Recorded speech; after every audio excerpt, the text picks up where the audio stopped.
किसी भी टेस्ट के लिए चुगताई लैब है आपका भरोसा। अगर लैब टेस्ट की जरूरत हो तो घर में रहें और मोबाइल ऐप या हेल्पलाइन से बुकिंग करवाएं। मज़ीद मालूमात और रहनुमाई के लिए 03-111-456-789। किसी भी टेस्ट के लिए चुगताई लैब है आपका भरोसा।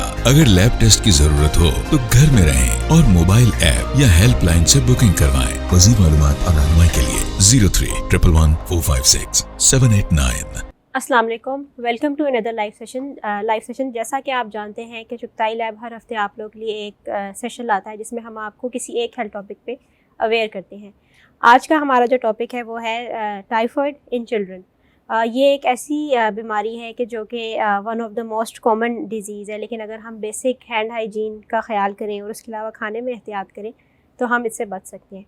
हमारे साथ इस टॉपिक को एड्रेस करने के लिए आज बहुत ही एक्सपर्ट डॉक्टर मौजूद हैं जिनका नाम है डॉक्टर अबीर कदीर, जो कि कंसल्टेंट पेडियाट्रिशियन है और हमारे मेडिकल सेंटर DHA फेज 6 में प्रैक्टिस कर रही हैं। Welcome to our live session doctor Abir. Thank you sir. हम लोग अपने सेशन का आगाज़ करेंगे और जो पहला सवाल है डॉक्टर साहिबा वो मेरा आपसे ये है कि टाइफाइड फीवर क्या होता है? तो typhoid fever is basically bacterial infection. तो ये एक इन्फेक्शन है जो बैक्टीरिया कॉज करता है। थोड़ा सा बैकग्राउंड में इस तरह से दूंगी। 3 किस्म के जरासीम होते हैं जो इन्फेक्शन कॉज करते हैं। उसमें से एक तो जैसे वायरसेस होता है, आम मौसमी बुखार होता है उससे, या ज़्यादा सीरियस बीमारी हो सकती है जैसे कोविड और डेंगू। फिर फंगल इन्फेक्शंस होते हैं जो कि स्किन और लंग्स को अफेक्ट करते हैं और उन पर एंटी फंगल्स यूजली अफेक्ट करते हैं। फिर एक बैक्टीरिया होता है जो काफ़ी ख़तरनाक बीमारियां कर सकता है और उसमें इलाज एंटीबायोटिक से होता है, and typhoid is one of them. तो जो जरासीम जो ये करता है टाइफाइड, उसका नाम है साल्मोनेला टाइफाई। उसके अलावा साल्मोनेला पैराटाइफाई भी होते हैं जो ये कॉज कर सकते हैं।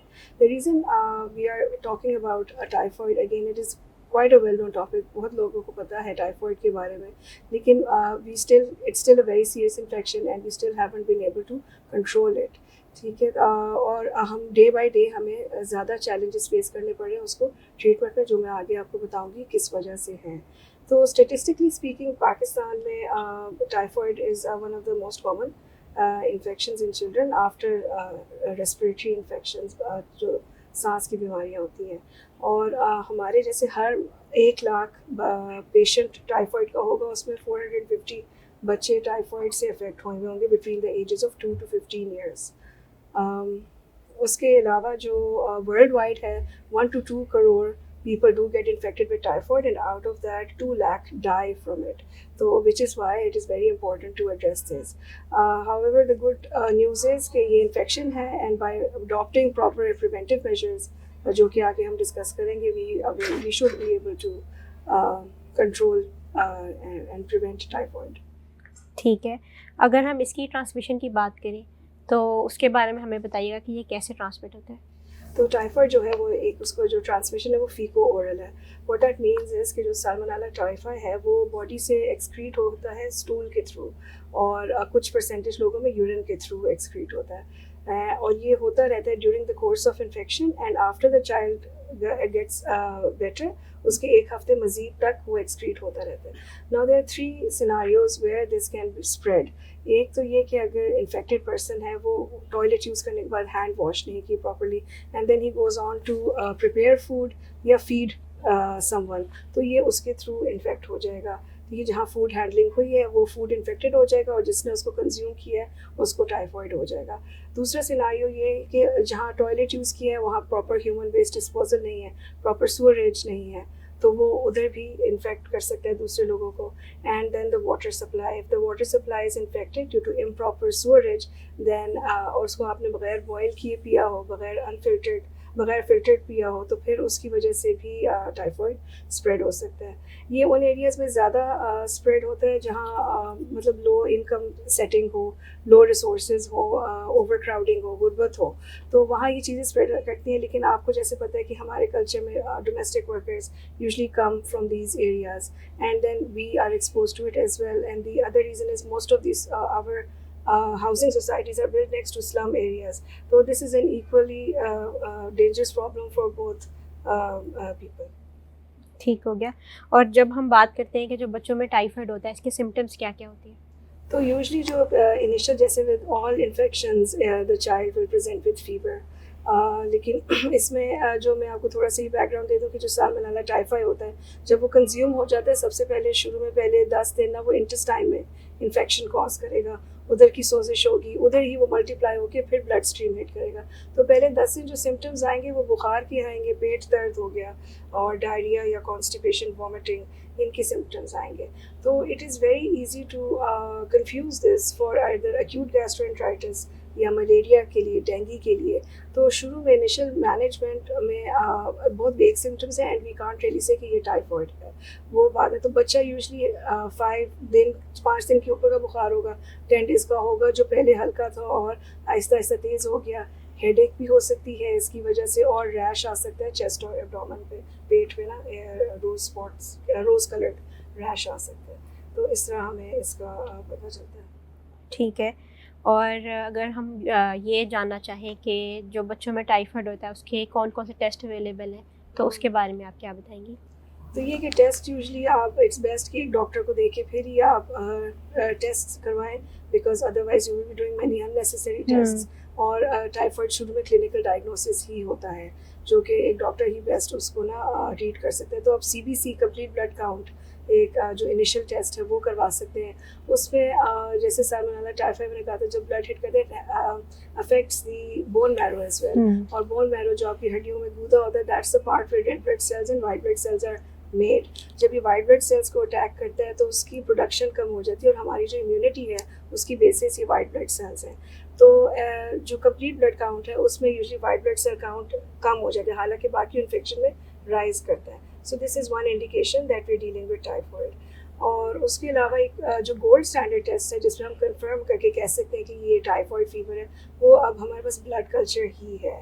फर्स्ट 2 वीक्स में पॉजिटिव, यूरिन और स्टूल का भी कल्चर हो सकता है लेकिन वो लेट पॉजिटिव आता है। तो ब्लड कल्चर का मसला ये है कि वो जो इनिशियल आपको जो रिपोर्ट आती है वो विद इन 48 आवर्स आती है। तो we do have to start treatment on the basis of the child's history कि उससे क्या हुआ, कैसे हुआ, और उसकी एग्जामिनेशन पे, और फिर कंफर्म ये 2 से 5 दिन के बाद होता है। ठीक है। और इसका ट्रीटमेंट क्या अवेलेबल है? ट्रीटमेंट आप अगर डिवाइड कर लें जनरल ट्रीटमेंट और फिर जो स्पेसिफिक ट्रीटमेंट होती है, जनरल ट्रीटमेंट में बेसिकली आपने फीवर को कंट्रोल करना है, वो आप ये पैरासीटामोल और ब्रूफेन ऑल्टरनेटिवली यूज़ करके हम पेरेंट्स को एडवाइस करते हैं। और ये जो सारी मेडिकेशंस हैं, I would like to stress on the fact that बच्चों में जो मेडिकेशंस होती हैं वो उनके वेट के हिसाब से कैलकुलेट की जाती होती है, और जो फॉर्मुलेशन है मेडिकेशन की उसके ml निकाल के। So again it is very important for the doses to be correct and the doctor to make sure that these are correct. ठीक है, तो ओवरडोज का भी रिस्क हो सकता है, अंडर डोजेज से बच्चे की तबीयत नहीं ठीक होगी। फीवर कंट्रोल करने, make sure the child drinks और फ्लूइड्स, हाइड्रेशन उसकी अच्छी हो। ठीक है, और ज़ाहिर अगर वो नहीं हो सकती तो we need to go for IV fluids and admitting the child. और उसके अलावा बस यही बेड रेस्ट वगैरह जो स्पेसिफिक है उसमें एंटीबायोटिक्स आ जाते हैं, because it's a bacterial infection. और एंटीबायोटिक्स यूजुअली ओरल होती है, but like I said we are facing a lot of problems in treating typhoid nowadays because of something called multi-drug resistance or antibiotic resistance. Antibiotic resistance basically क्या होता है कि the bacteria is able to fight it does not respond to the antibiotics anymore. It has developed resistance to it. और इसकी असल वजह है कि हम जो over the last 30 years because of easy availability of antibiotics we have been overusing them or misusing them. Overusing का मतलब ये है कि जहाँ viral infection था या आम मौसमी बुखार था उसमें भी हमने एंटीबायोटिक्स ले ली। कोविड में हमने एजिथ्रोमाइसिन बहुत ज़्यादा एजोमैक्स खाई है। ठीक है, तो then what happens is the bacteria stops responding to this antibiotic. Misuse का मतलब है कि जहाँ आपको डॉक्टर ने एडवाइस की है कि 5 to 7 डेज कोर्स कंप्लीट करना है, you felt better after 3 days and you stop using it, उस केस में भी रेजिस्टेंस डेवलप होता है। और हमारे पास अभी इस वक्त we have literally only 1 or 2 antibiotics which can be taken by mouth that respond to typhoid, and IV भी उतनी ही कम रह गई और उनसे भी resistance आ रही है।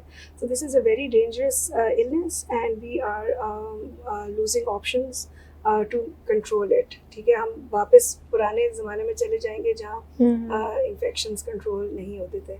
और एक और चीज़ जो काफ़ी dangerous ये कि this problem of antibiotic resistance is not only for that person who overused or misused, क्योंकि ये जो बैक्टीरिया है ये स्प्रेड होता है from infected person, तो जो दूसरा पर्सन होगा उसको भी ये ड्रग रेजिस्टेंट ही सैल्मोनेला का इन्फेक्शन होगा।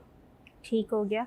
अगर डॉक्टर साहिबा किसी बच्चे को टाइफाइड हो गया है और उसकी कॉम्प्लिकेशंस भी हो गई हैं, तो मैं आपसे जानना चाहूँगी कि अगर टाइफाइड की जो कॉम्प्लिकेशंस हैं वो क्या क्या होंगी? तो टाइफाइड की काफ़ी सीरियस कॉम्प्लिकेशंस होती हैं which is why it's very worrisome. सबसे जो दो हम जिसके बारे में परेशान होते हैं वो तो ये कि अगर इंटेस्टिन अंतड़ियों में से खून इरोजन्स बन जाती है तो खून निकलता है, तो इंटेस्टिनल ब्लीडिंग होती है जो आपके स्टूल में ब्लड आ सकता है। दूसरी चीज़ है इंटेस्टिनल परफोरेशन, उसका मतलब ये कि वो इतनी इन्फ्लेमेशन हुई उस जगह पे कि वो जो आपकी इंटेस्टाइन है वो फट गया है, and this is a surgical emergency, इसके लिए फ़ौरन सर्जरी करवानी पड़ती है। उसके अलावा जो है टाइफाइड है, it affects the liver as well, ठीक है, जॉन्डिस हो सकता है, लिवर एंजाइम्स अब नॉर्मल हो सकते हैं, and initially this could be mistaken for hepatitis as well. Kidney failure हो सकता है और बोन के भी इन्फेक्शन हो सकते हैं, एब्सेस बन सकते हैं, so there are many complications associated with this. ठीक है, जैसे आपने हमें शुरू में बताया कि इसका एक जो सिम्टम होता है वो फीवर होता है, जी, तो अगर किसी बच्चे को फीवर हो गया है तो आम तौर पर से कितने दिन लगते हैं फीवर से रिकवर होने में?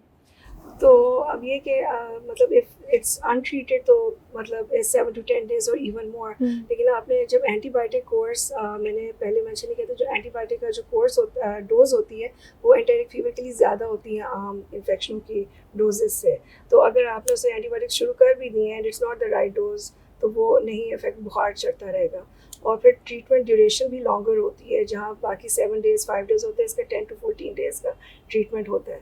और जब हम एंटीबायोटिक स्टार्ट कर देते हैं, जैसे बाकी इन्फेक्शंस के लिए we wait for 2 days 48 hours to see a response, इसमें 4 से 5 दिन ज़्यादा भी लग जाते हैं रिस्पॉन्स आने में, तो ये 7 डेज़ लग जाते हैं ठीक है, ठीक है, ठीक है।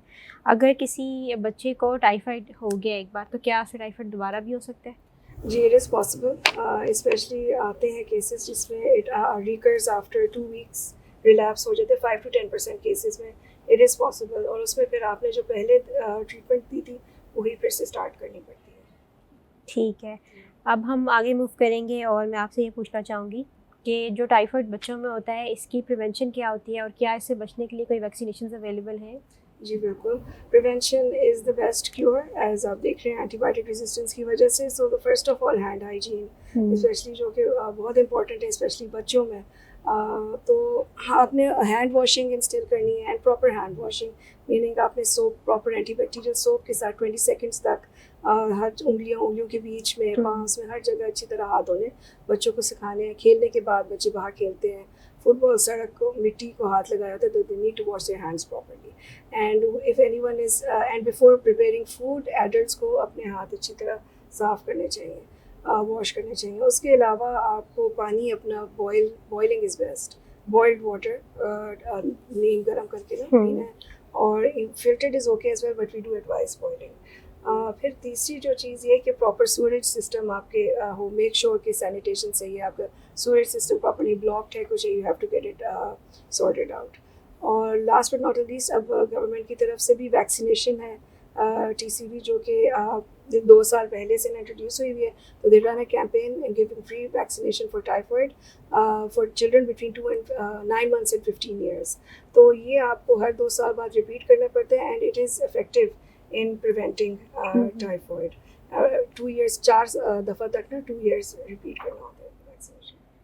ठीक है, thank you so much doctor अबीर फॉर योर वैल्यूएबल टाइम, और जो आपने इन्फॉर्मेशन शेयर की है ऑडियंस के साथ वो भी बहुत वैल्यूएबल है। और जो चीज़ हमने आज के सेशन में सीखी है वो उस पर अमल करना बहुत ज़रूरी है। जैसे कि डॉक्टर अबीर ने हमें बताया कि हैंड हाइजीन जो है वो कितनी इंपॉर्टेंट है, और बच्चे जैसे होते हैं वो बाइक खेलते हैं और वो बहुत सारी चीज़ों का ख्याल नहीं रखते, और जब बेहतियाती है वो हमें किसी भी बीमारी की तरफ लेके जा सकती है, और टाइफाइड जो है वो उनमें से एक है। और जो हम लोग सेशंस करते हैं उसका पर्पज़ यही होता है कि जो हमने इनसे सीखा है वो हमने अपनी ज़िंदगी में अमल करना है, ताकि हम अपने आप को और अपने प्यारों को किसी भी डेंजरस बीमारी से बचा सकें। हम इसी तरह लाइव सेशंस के साथ आते रहेंगे। अंटिल नेक्स्ट टाइम, अल्लाह हाफ़िज़।